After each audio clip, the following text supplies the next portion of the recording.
तो कहानी की शुरुआत में एक यंग मैथमेटिशियन को दिखाया जाता है जो अपनी फीमेल फैंस को ऑटोग्राफ दे रहा था। इस यंग मैथमेटिशियन ने ये दावा किया है कि इसने गोल्ड बॉक्स कंजक्चर थ्योरी को सॉल्व कर लिया है, एक ऐसी थ्योरी जिसे पिछले 250 साल से कोई सॉल्व नहीं कर पाया। और अब ये मैथमेटिशियन अगले 10 दिन के अंदर इस थ्योरी को पब्लिश करने वाला था। तभी इसके दोस्त ने बताया कि इसके घर में तोड़फोड़ हुई है, किसी ने इसकी गोल्ड बॉक्स कंजक्चर थ्योरी को तहस नहस कर दिया। तभी कहते हैं कुछ भी करने से पहले ढोल नहीं पीटने चाहिए। इसी के साथ द गुड सिनेमा पेश करते हैं फॉर्मेट्स रूम। इसके बाद एक बूढ़े प्रोफेसर को दिखाया जाता है जो अपने थेरेपिस्ट के साथ चेस खेल रहा था। प्रोफेसर ने बताया कि कुछ दिनों पहले हालात ऐसे बन गए कि वो खुदकुशी करने वाला था, लेकिन फिर उसे एक लेटर मिला, वो भी फॉर्मेट नाम के आदमी की तरफ से। लेटर में नंबर से रिलेटेड एक प्रॉब्लम थी। उसे सॉल्व करने के बाद प्रोफेसर को जीनियस मैथमेटिशियंस की एक मीटिंग में जाने का इनविटेशन मिलता है। फिर एक इंजीनियर को दिखाते हैं जिसे फॉर्मेट की तरफ से सेम लेटर मिला था, लेकिन पजल डिफरेंट है। इंजीनियर कई दिन से इस पजल को सॉल्व करने की कोशिश में था, लेकिन कर नहीं पा रहा। फिर वहाँ पर लाइब्रेरियन ने आकर उससे ऐसी बात कही जिससे इंजीनियर को पजल को सॉल्व करने का आइडिया मिल गया। कुल 4 लोगों को इस मीटिंग के लिए बुलाया गया और तय जगह पर सबसे पहले इंजीनियर पहुंचा। वैसे भी इंजीनियर मोस्टली बेरोजगार ही होते हैं, तो उनका सबसे पहले पहुंचना लाजमी है। यहाँ पर ना तो फोन लाना अलाउड था और ना ही अपना असली नाम बताना। इंजीनियर को पास्कल नाम दिया गया और फिर दूसरी मैथमेटिशियन आई जिसको ओलिविया नाम दिया गया। फिर यहाँ पर उन्हीं प्रोफेसर को दिखाया जाता है जो खुदकुशी की बातें कर रहे थे।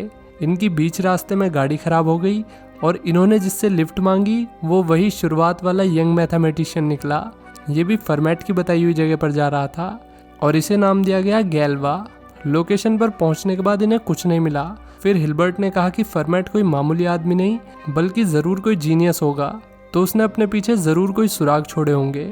तभी उन्हें नदी पार एक कार दिखी जिसकी हेडलाइट ब्लिंक कर करके ये कह रही थी कि आओ सालो मुझ में बैठो। और फिर इन्होंने बोर्ड पे पाइथागोरस लिखा हुआ देखा। फिर ये बोट में बैठकर दूसरे छोर पर पहुंचे और कार में जाकर बैठ गए। कार में एक फोन लगा था, एक ऐसा फोन जो सैटेलाइट फोन की तरह काम करता था। फोन के अंदर मैप लगा हुआ था। मैप को फॉलो करते हुए ये लोग एक सुनसान फैक्ट्री में पहुंच गए। हिम्मत करके ये लोग अंदर गए तो इन्हें एक खूबसूरत कमरा मिला जिसमें जरूरत की सभी चीजें मौजूद थी, इवन पियानो भी। कमी थी तो बस जीनियस फॉर्मेट की, वो अभी तक यहाँ पर नहीं पहुंचा। इसी बीच गैल्वा ने कहा कि फॉर्मेट होस्ट का असली नाम नहीं है। उसने बताया कि लेटर मिलने के बाद उसने पोस्ट ऑफिस में पता किया, लेकिन पोस्ट ऑफिस वालों ने सेंडर का नाम बताने से इनकार कर दिया। फिर कुछ और जुगाड़ भिड़ा के उसे यही पता चला कि फॉर्मेट कोई असली नाम है ही नहीं, इवन ये नाम तो इंटरनेट पर भी एग्जिस्ट नहीं करता। तभी फॉर्मेट यहाँ पर आ गया जो कि एक बूढ़ा व्यक्ति था। उसने देर से आने के लिए सबसे माफी मांगी और फिर सभी के साथ डिनर करने बैठ गया। वे लोग मैथ्स की अलग अलग थ्योरी को डिस्कस कर रहे थे। तभी फॉर्मेट के पास किसी का फोन आया। उसके हाथ में सब लोग फोन देखकर थोड़ा हैरान रह गए क्योंकि उसने बाकी सबको फोन लाने से मना किया था। फॉर्मेट को देखकर पता लग रहा था कि वो कॉल की वजह से थोड़ा परेशान हो गया है। फिर उसने सबसे माफी मांगते हुए कहा कि उसे इमरजेंसी में यहाँ से जाना होगा, लेकिन वो 1 घंटे बाद वापस आ जाएगा। दरअसल फॉर्मेट की बेटी कोमा में थी और उसे अर्जेंटली हॉस्पिटल बुलाया गया। जल्दबाजी में फॉर्मेट अपना कोट भी भूल गया और पास्कल उसका कोट देने के लिए उसके पीछे भागा, तो उस कोट में से एक फोटो गिरी जिसे देखकर पास्कल थोड़ा परेशान हो गया। फिर इन्होंने फॉर्मेट का वॉलेट चेक किया तो इन्हें पता चला कि फॉर्मेट का असली नाम रोमन है। पहले तो ये लोग परेशान हो गए, लेकिन फिर इन्होंने सोचा कि जैसे उसने हमारी आइडेंटिटी छुपा के रखी है वैसे ही अपनी भी छुपा के रखी होगी। ये सोचकर इन्हें थोड़ी तसल्ली मिली। इसके बाद इनके सामने पहला पजल आ गया। पजल ये था कि 3 बॉक्स है, एक में खट्टी टॉफी है और एक में मीठी टॉफी और तीसरे बॉक्स में मिक्स टॉफी, और बॉक्स पे जो लेबल लगे हुए हैं वे गलत है। तो इन्हें सभी बॉक्स में से एक एक टॉफी लेके बताना है कि कौन से बॉक्स में कौन सी टॉफी है। तो इस पे गैल्वा ने बोला कि सब बॉक्स में से एक एक टॉफी उठा के देख लो। लेकिन ये पजल इतनी भी आसान नहीं थी क्योंकि एक बॉक्स मिक्स टॉफियों का था, मतलब उस बॉक्स में से खट्टी या मीठी कोई सी भी टॉफी निकल सकती थी। हिल्बर्ट ने कहा कि ये पजल प्रोबेबिलिटी की पजल है, लेकिन पास्कल जो कि दीवार के पास खड़ा ड्रिंक पी रहा था अचानक आके बोला कि ये प्रोबेबिलिटी की पजल नहीं बल्कि इस पजल के क्वेश्चन में इसका आंसर छुपा हुआ है। पास्कल ने कहा कि तीसरे बॉक्स पर मिक्स टॉफी लिखा है, अगर इसमें से खट्टी टॉफी निकल गई तो समझो ये मिक्स टॉफी वाला बॉक्स नहीं बल्कि खट्टी टॉफी वाला बॉक्स है, क्योंकि क्वेश्चन में साफ लिखा था कि बॉक्स के ऊपर गलत लेबल लगा हुआ है। तो थर्ड बॉक्स में खट्टी टॉफी निकल गई और फर्स्ट बॉक्स पे लिखा था मीठी टॉफी, लेकिन उसमें से निकल गई खट्टी टॉफी। लेकिन खट्टी टॉफी वाला बॉक्स तो थर्ड बॉक्स है, मतलब फर्स्ट बॉक्स हो गया मिक्स टॉफी वाला बॉक्स, और बीच वाला जो बचा वो एज ऑब्वियसली मीठी टॉफी वाला बॉक्स हुआ। तो पास्कल का ये जवाब सही निकला और सभी लोगों को पास्कल का इंटेलिजेंस लेवल पता चल गया। फिर पास्कल ने बताया कि ये क्वेश्चन वगैरह तो सब ठीक है, लेकिन क्वेश्चन के 1 मिनट बाद ये रूम सिकुड़ रहा है। तभी दूसरा क्वेश्चन आ गया जिसे गैल्वा सॉल्व करने लगा। इसी बीच हिलबर्ट को हाइड्रोलिक प्रेस के इनवॉइस मिले, वो भी 4 प्रेस। हाइड्रोलिक प्रेस ऐसी मशीन होती है जो किसी भी चीज को कुचल सकती है। मतलब रोमन ने इस रूम के चारों तरफ हाइड्रोलिक प्रेस लगा रखी थी, और अगर वे लोग टाइम पर आंसर नहीं देंगे तो ये रूम छोटा होता जाएगा। ये कोई नॉर्मल मीटिंग नहीं थी, बल्कि रोमन उन्हें मारना चाहता था, ऐसा पास्कल को लगा। पास्कल ने रूम श्रिंक होने के साइज को टाइम से मल्टीप्लाई करके ये पता लगाया कि कुछ ही देर में ये रूम लिफ्ट के साइज का हो जाएगा। हालांकि गैल्वा ने कहा कि अगर हम पियानो उड़ा दे तो शायद हाइड्रोलिक प्रेस रुक जाए, लेकिन पास्कल के हिसाब से ये सब तरकीब किसी काम की नहीं थी, क्योंकि हाइड्रोलिक प्रेस तो एक एरोप्लेन को भी कुचल सकती है, फिर ये पियानो क्या चीज़ है। और पास्कल की बात जल्दी साबित भी हो गई। इसके बाद जब सब लोग कंफ्यूज थे कि रोमन उनके साथ ऐसा क्यों कर रहा है, तो पास्कल ने एक बड़े राज पे से पर्दा हटाया। उसने बताया कि 2 साल पहले मुझसे एक एक्सीडेंट हो गया था और उसमें एक लड़की मरते मरते बची और इस वक्त वो कोमा में है। मैंने एक्सीडेंट के बाद एम्बुलेंस बुला ली थी और अगले दिन लड़की के परिवार से माफ़ी मांगने पुलिस स्टेशन भी गया, लेकिन पुलिस ने मुझे लड़की के पेरेंट्स से नहीं मिलने दिया। फिर जब मैंने आज रोमन के पर्स में उसकी बेटी की फ़ोटो देखी तो मुझे ध्यान आया कि ये तो वही लड़की है जो मेरी कार से टकराई थी। तो क्लियरली रोमन पास्कल से बदला लेना चाहता है और बाकी सब सिर्फ कोलैटरल डैमेज का एक पार्ट है। कोलैटरल डैमेज माने जब कोई हमला होता है तो उसमें कुछ ऐसे लोग भी मारे जाते हैं जिनका उस हमले से कोई लेना देना ही नहीं होता, जैसे इजराइल और पैलेस्तीन में मारे जा रहे हैं। वे लोग भी कोलैटरल डैमेज का शिकार है। तो शायद ऐसे ही कोलैटरल डैमेज का शिकार ये सब भी होने वाले थे। गैल्वा ने पजल सॉल्व कर ली, लेकिन फेस सही आंसर नहीं था, बल्कि सही आंसर ओलिविया ने बताया स्कल। इसके बाद इनके सामने एक और पजल आ गई। इस बार इन्हें इमेजिन करना था कि ये एक रूम के बाहर खड़े हैं और रूम के अंदर एक बल्ब है जिसे रूम के बाहर से ही जलाया जा सकता है, लेकिन इन्हें रूम के बाहर 3 स्विच दिए गए हैं और ये लोग रूम में जाने से पहले रूम के स्विच को एक बार ही दबा सकते हैं, और ना ही ये लोग रूम के अंदर जाने से पहले रूम के अंदर झांक सकते हैं। ये लोग पजल के बारे में सोच रहे थे और पास्कल ये कि अगर रोमन को उन्हें यहाँ बुलाना ही था तो उसने इनविटेशन में एक पजल क्यों दी। अगर हम में से कोई उस पजल को सॉल्व ना कर पाता तो हम शायद यहाँ पर होते ही ना और रोमन का प्लान फेल हो जाता। इस पर प्रोफेसर ने पास्कल से पूछा कि क्या किसी ने पजल सॉल्व करने में तुम्हारी मदद की थी। तभी उसे वो लाइब्रेरियन याद आई जिसे पजल सॉल्व होने के बाद किसी ने पैसे भी दिए थे। तभी ये बल्ब वाली पजल का सॉल्यूशन ओलिविया के दिमाग में आ गया।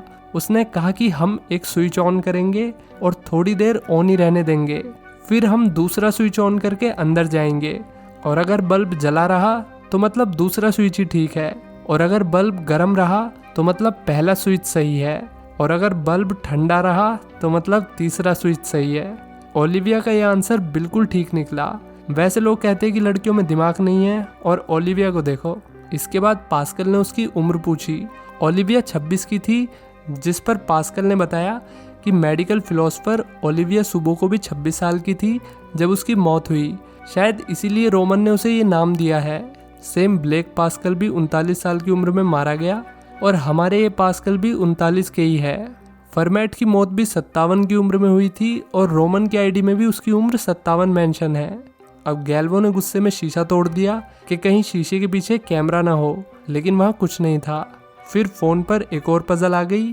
इसी बीच पास्कल ने कहा कि हाइड्रोलिक प्रेस को सिर्फ तभी रोका जा सकता है जब दूसरी हाइड्रोलिक प्रेस उससे टकराए, तभी प्रेस का प्रेशर न्यूट्रलाइज किया जा सकता है। इसी बीच ओलिविया ने सैंडबॉक्स वाली पहेली सॉल्व कर ली और फिर अगली पहेली आ गई जिसका गैल्वो ने तुरंत आंसर दे दिया, लेकिन उसने ओलिविया को रोकते हुए कहा कि अभी आंसर सबमिट मत करना, इससे हमें अगले क्वेश्चन के आने में थोड़ा वक्त और मिल जाएगा। तो ओलिविया ने आंसर सेलेक्ट करके फोन साइड में रख दिया और इनकी मदद करने लगी हाइड्रोलिक प्रेस को न्यूट्रलाइज करने में। लेकिन तभी 1 मिनट पूरा हो गया और रूम फिर से सिकुड़ने लगा क्योंकि ओलिविया ने लास्ट क्वेश्चन का आंसर नहीं दिया था। इसी अफरा तफरी में वो फोन सामान में गिर गया और जब वे लोग फ़ोन को ढूंढने लगे तो उन्हें एक लेटर मिला जो कि रोमन का इनविटेशन लेटर था। माने रोमन को भी फॉर्मेट के नाम से यहाँ पर इनवाइट किया गया था, यानी कि ये जो कोई भी कर रहा है वो रोमन नहीं बल्कि कोई और है। पास्कल ने सोचा कि रोमन का यहाँ मिलना एक कोइंसिडेंस हो सकता है, क्योंकि उसने लड़की की फैमिली को पहले कभी नहीं देखा था। अब सवाल ये है कि इस सब के पीछे है कौन।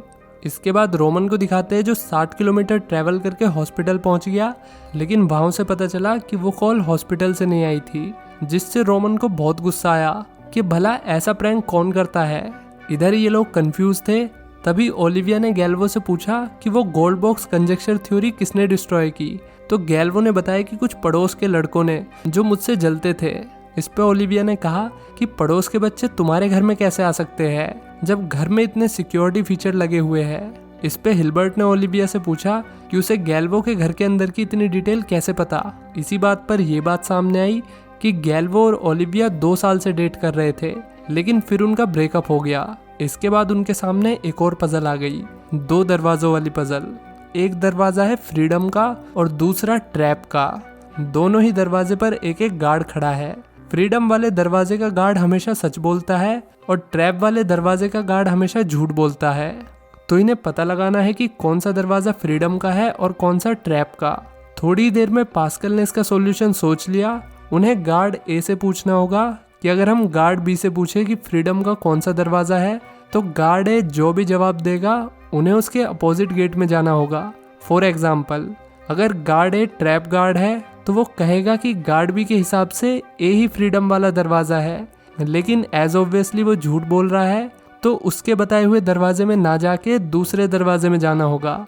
लेकिन अगर गार्ड ए फ्रीडम वाला गार्ड है तो वो कहेगा कि गार्ड भी तो झूठ बोल के अपना ही डोर फ्रीडम वाला बताएगा, यानी कि फ्रीडम वाले ने जो भी डोर बताया उससे भी अपोजिट डोर को सेलेक्ट करना होगा। पास्कल के इंटेलिजेंस को सलूट है भाई। मुझे भी थोड़ा टाइम लग गया इन पहेलियों को समझने में, क्योंकि ये मूवी स्पेनिश लैंग्वेज में है। फिर पास्कल ने ओलिविया से पूछा कि उन दोनों का ब्रेकअप क्यों हुआ।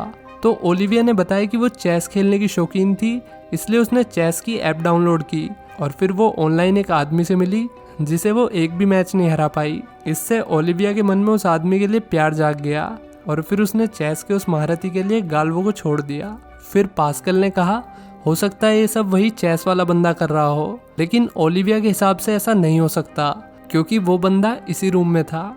जी हाँ, यहाँ हिलबर्ट की बात हो रही है। तभी पास्कल को याद आया कि जब रोमन को फोन आया था तो उस वक्त हिलबर्ट रूम से बाहर गया था, यानी कि उसी ने रोमन को फोन किया होगा।